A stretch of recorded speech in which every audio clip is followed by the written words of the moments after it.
And I know I said in my last video that I was reading Red Side Story, which I am. It is a long book, and as I've mentioned in previous videos, Jasper Fforde wastes no words. So every line that he writes is packed with information that has to be parsed by the reader.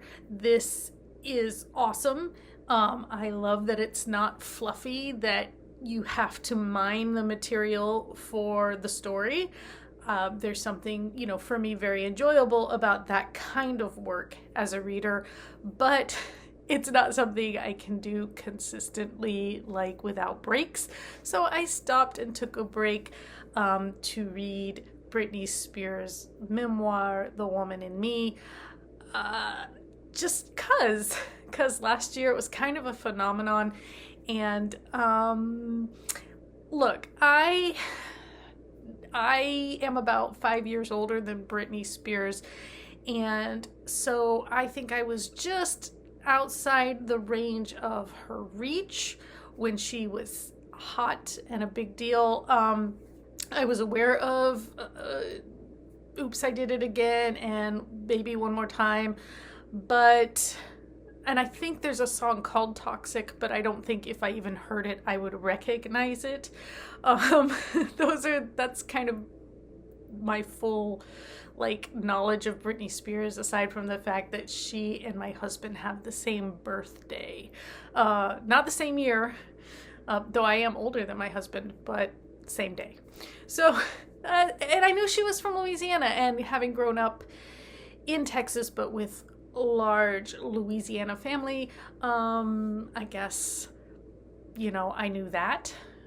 In any case, I was curious about her, especially after all that conservatorship hoopla a couple years ago.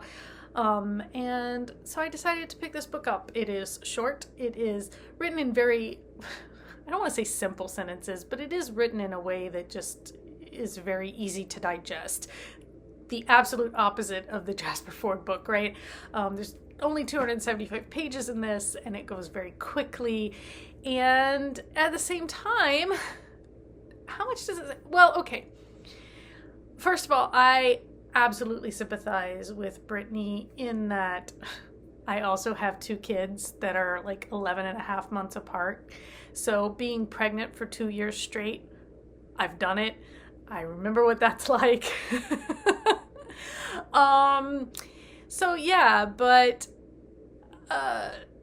obviously I can't really relate to the stardom stuff, the springboarding through Mickey Mouse Club and everything. And I want to say that the thing about this book is that it talks mostly about how she feels or felt at any given moment, and her side of various situations, which is good.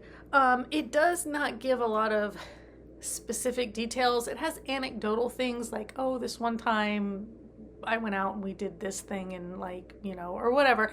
But there's not a lot of depth to anything. She talks about how much she was in love with Justin Timberlake, that relationship, but again, not a lot of specifics except that she knew he was cheating on her and she kind of let it go as part of the whole star fame package. And it kind of is at that level. Oh, my parents were controlling me. I wanted, I think, more specifics. I wanted to know,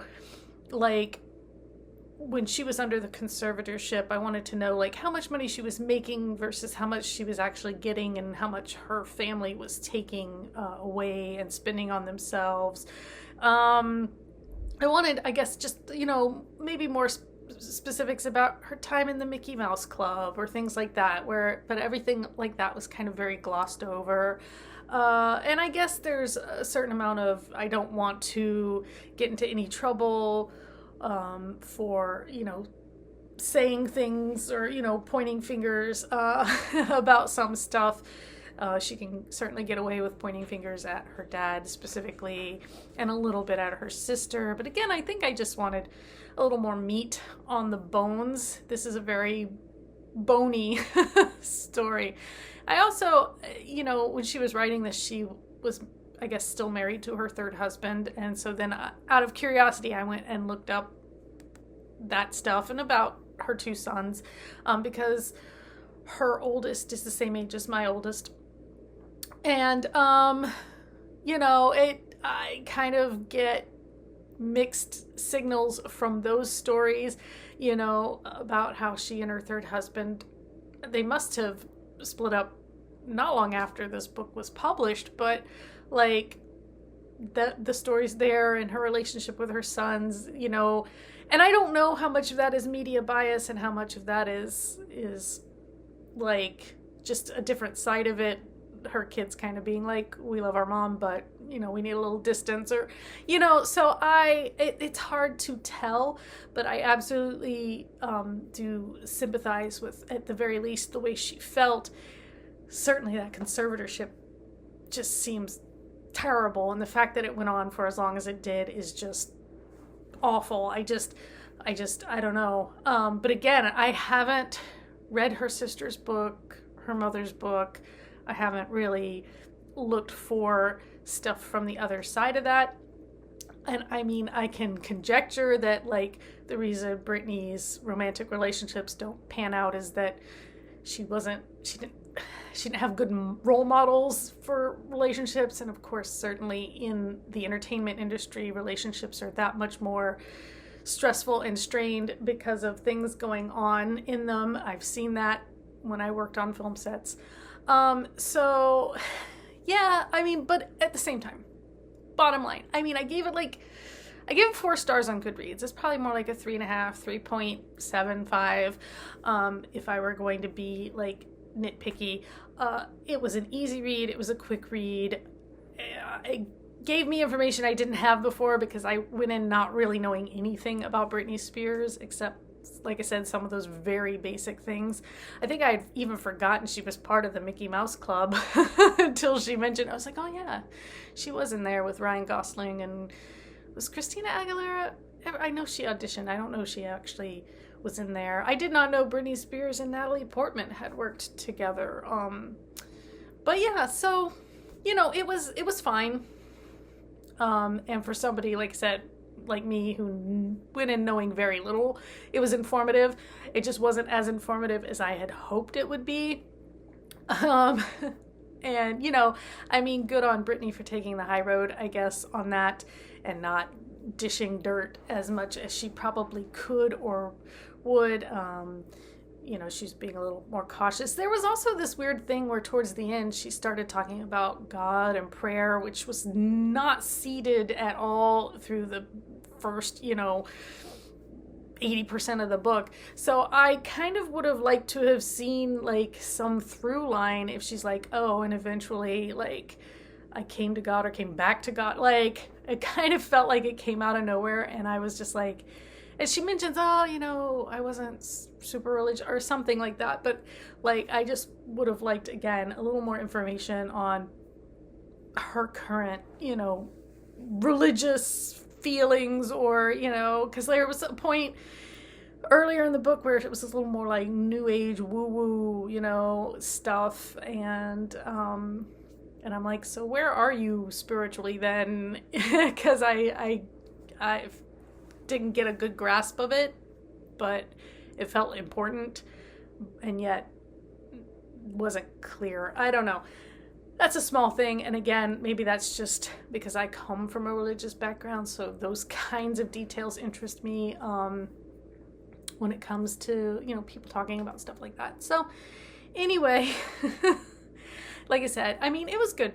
It was good for what it was. As a memoir, it wasn't, like I said, super deep or anything, but it was an easy, quick read. I didn't feel like it was a waste of my time or anything. If you already know a lot about Britney Spears and you were hoping for dirt or gossip or, some kind of deeper understanding, this book probably isn't it.